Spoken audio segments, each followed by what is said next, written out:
Bil alamin wassalatu wassalamu ala asrofil anbiya wa mursalin wa ala alihi washabihi ajmain amma ba'du. Pertama, marilah kita panjatkan puji dan syukur kehadirat Allah karena atas limpahan rahmatnya kita semua dapat diberi kesempatan untuk memaparkan atau mendemonstrasikan hasil tugas kelompok dari kelompok kami. Tak lupa kami ucapkan terima kasih kepada dosen pengampu mata kuliah Logika Matematika, Bapak Dr. Arade yang telah memberikan waktu dan kesempatannya kepada kelompok kami untuk memaparkan hasil diskusi dari kelompok kami. Izinkan kami memperkenalkan kelompok terlebih dahulu, yaitu yang pertama Mahendra Sujana, yang kedua Muhammad Firmansyah, yang ketiga Arya Nugraha, dan yang keempat Adimas Prasetyo. Nah, kami mengangkat tema dengan sistem pakar diagnosis penyakit menggunakan prolog.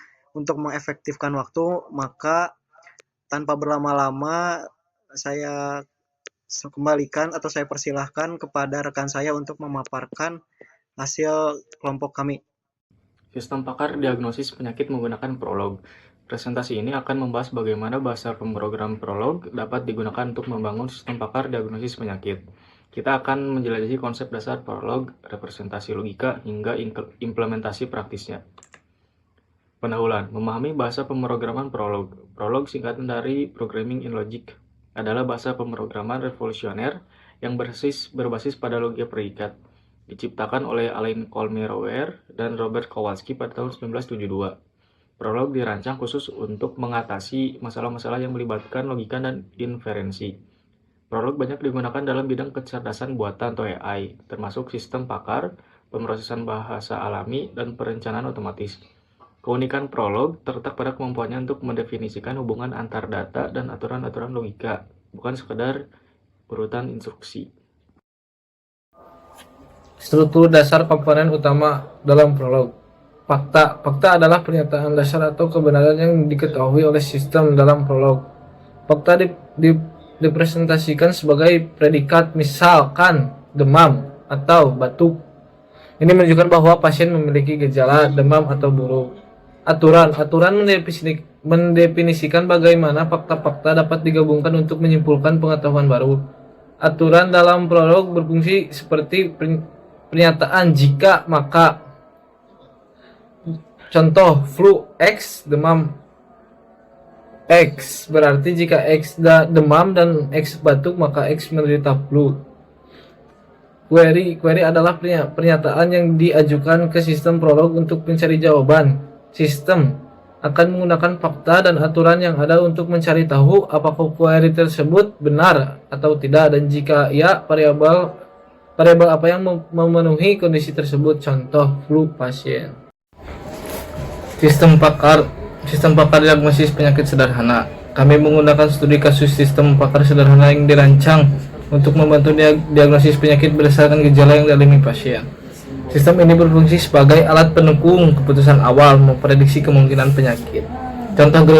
Contoh gejala yang digunakan meliputi demam, batuk, pilek, sakit kepala, nyeri sendi, dan mual. Berdasarkan kombinasi gejala ini, sistem akan memberitahu output berupa penyakit seperti flu, demam berdarah, DBD, atau COVID-19. Materi tentang representasi first order logic atau FOL. Nah, FOL ini dalam sistem pakar, gejala pasien direpresentasikan sebagai fakta dalam FOL. Misalnya, jika pasien ini mengalami demam, maka dapat menulis dengan demam kurung buka, pasien kurung tutup. Nah, karena aturan diagnosis ini diekspresikan dalam FOL untuk menentukan penyakit apa yang berdasarkan kombinasi gejala tersebut. Misalkan aturan untuk flu, untuk mendiagnosis flu aturannya adalah simbol AX terbalik dan tutup buka kurung demam X, simbol batuk X, simbol pilek X, sama dengan flu. Nah, ini tuh memiliki maknanya itu yaitu berarti jika seorang memiliki demam maka diinisialisasikan dengan X, batuk dan pilek, maka kemungkinan besar ia menderita flu. Karena seperti DBD juga disimbolkan untuk mengefektifkan atau menandakan bahwa seseorang tersebut terjangkit DBD. Mungkin selanjutnya.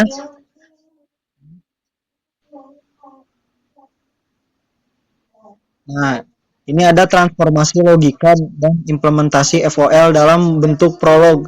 Maksudnya adalah proses implementasi FOL ke prolog melibatkan beberapa langkah. Fakta gejala ini direpresentasikan sebagai predikat yang sederhana. Misalkan demam. Nah, aturan diagnosis seperti penyakit tersebut berdasarkan kombinasi gejala. Maka diinisialisasikan flu sebagai X, titik 2, demam, diinisialisasikan sebagai X, batuk, X, dan seterusnya. Nah, program ini tuh akan menanyakan gejala satu persatu kepada setiap pengguna query ini yang akan memicu proses diagnosa atau menentukan, mengindikasikan penyakit tersebut. Nah, sistem ini kemudian akan mengevaluasi aturan-aturan dan memberikan hasil diagnosis yang sesuai. Mungkin sekian, nantinya akan dilanjutkan, selanjutnya akan dilanjutkan oleh rekan saya. Ini ada transformasi logika dan implementasi FOL dalam bentuk prolog. Maksudnya adalah proses implementasi FOL ke prolog melibatkan beberapa langkah. Fakta gejala ini direpresentasikan sebagai predikat yang sederhana. Misalkan demam. Nah, aturan diagnosis seperti penyakit tersebut berdasarkan kombinasi gejala. Maka diinisialisasikan flu sebagai X, titik 2, demam, diinisialisasikan sebagai X, batuk, X, dan seterusnya. Nah, program ini tuh akan menanyakan gejala satu persatu kepada setiap pengguna query ini yang akan memicu proses diagnosa atau menentukan, mengindikasikan penyakit tersebut. Nah, sistem ini kemudian akan mengevaluasi aturan-aturan dan memberikan hasil diagnosis yang sesuai. Mungkin sekian, nantinya akan dilanjutkan, selanjutnya akan dilanjutkan oleh rekan saya.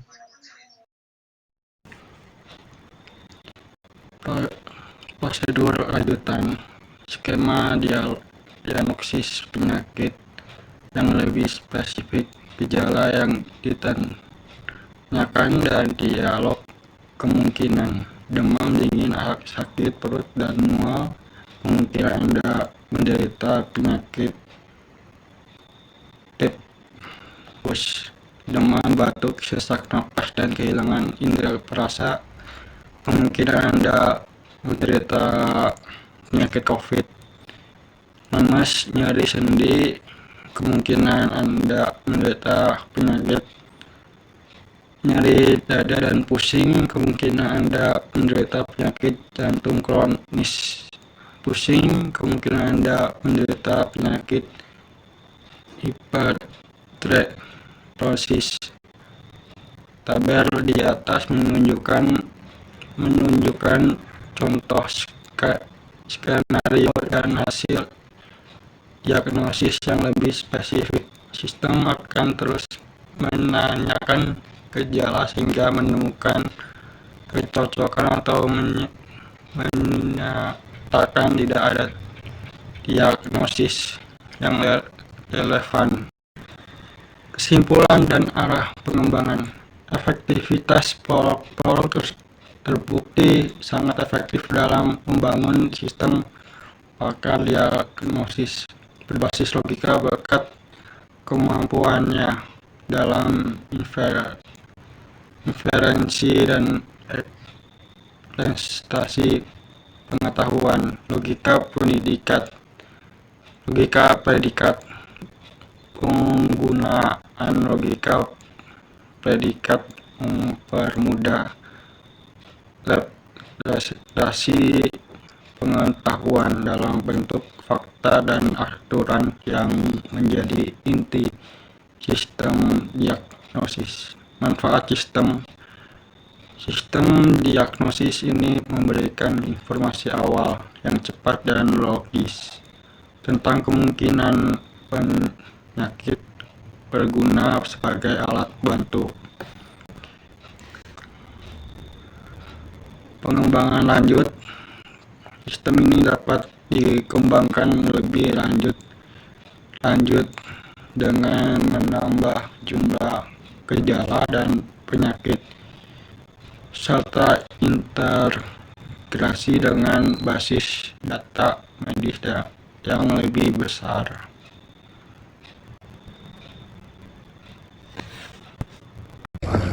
Baik, mungkin ini ada demo programnya. Diagnosis penyakit. Terus ada pertanyaan, nanti dikasih pertanyaan apakah Anda mengalami gejala berikut.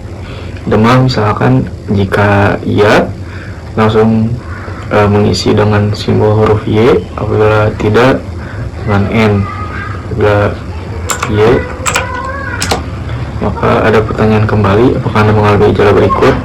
Bila batuk, bila ya, bila iya, apakah Anda mengalami gejala berikut? Sesak nafas, jika ya juga, coba kemungkinan Anda menderita penyakit COVID dan ada statusnya juga true. Kemudian yang lain, next. Apakah Anda mengalami gejala berikut? Misalkan demam, jika tidak N. Kemudian ada pertanyaan kembali, apakah Anda mengalami gejala berikut seperti sakit perut? Misalkan ya. Kemudian ada lagi pertanyaan, apakah Anda mengalami gejala berikut? Mual? Misalkan ya. Nah, langsung ada keputusan atau misalkan diagnosis, kemungkinan menderita penyakit tipes dan seterusnya true.